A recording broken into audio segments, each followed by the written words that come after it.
You're listening to the Monday Night Community Show with Daniel on BRFM. With Talking Life, I'm Lara Snell. Nearly 2/3 of smokers are set to quit this new year, with a third planning to go cold turkey.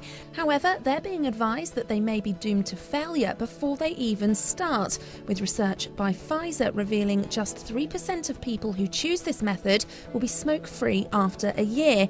Instead, the advice being given by the Don't Go Cold Turkey campaign is to seek the advice of your GP. Dr. Sarah Jarvis told us a bit more about the survey's results. A survey by Pfizer shows that 6 million people across the UK are planning to quit smoking this January. That is fantastic news. What's not quite such good news is that almost 1 in 5 of them will have tried already, maybe on New Year's Day, and have failed within 24 hours. And former smoker Michelle Collins offered her advice to those wanting to quit. For people wanting to give up this January, I would say great, firstly, for wanting to give up, because you do need that little bit of willpower to want to do it in the first place, but you need to go and seek help. Don't go cold turkey. Go and get help and advice from your local GP or health service, people that will know ways to help you kick the habit. A leading charity has warned that the changes to the child benefit system may make it impossible for some families to work their way out of poverty. Bernardo's claim that single-parent families with 2 children will see no financial benefit going out to work. However, ministers claim that the change to universal credit will make millions better off.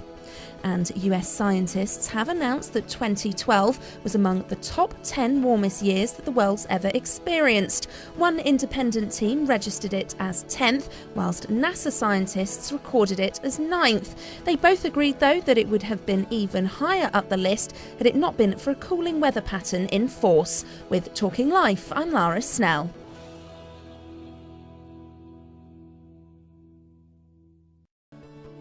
With Talking Money, I'm Lara Snell. UK households are facing an increasingly tough time, according to a new report published by the Office for National Statistics. Simon Cliff has the details. More than a third of families are unprepared should they receive a sudden financial expense, according to the figures in the Integrated Household Survey.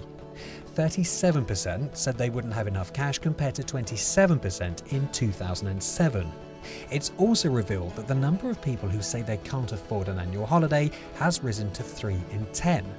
Experts say the figures are another example of how family finances are being squeezed by the recession, with many wage increases being outstripped by the rise in inflation. In November, ONS figures showed that inflation had been higher than the increase in average pay for more than a decade. Many drivers could face fines of up to £1,000 for failing to update their licences properly. The DVLA started issuing photo card licences 15 years ago, which normally have a validity of 10 years. It's a legal requirement for the photo to be updated at the same time. However, 2 million drivers have failed to do this, meaning they could be facing the fine. And good news for the car industry in the UK, as output hits a 4-year high. 1.46 million cars were built by UK factories in 2012. That's a rise of 9%. This comes despite the fact that the European Union saw car sales fall to a 17-year low last year. The Society of Motor Manufacturers and Traders has welcomed the results and said they expect 2013 to be even better. With Talking Money, I'm Lara Snell.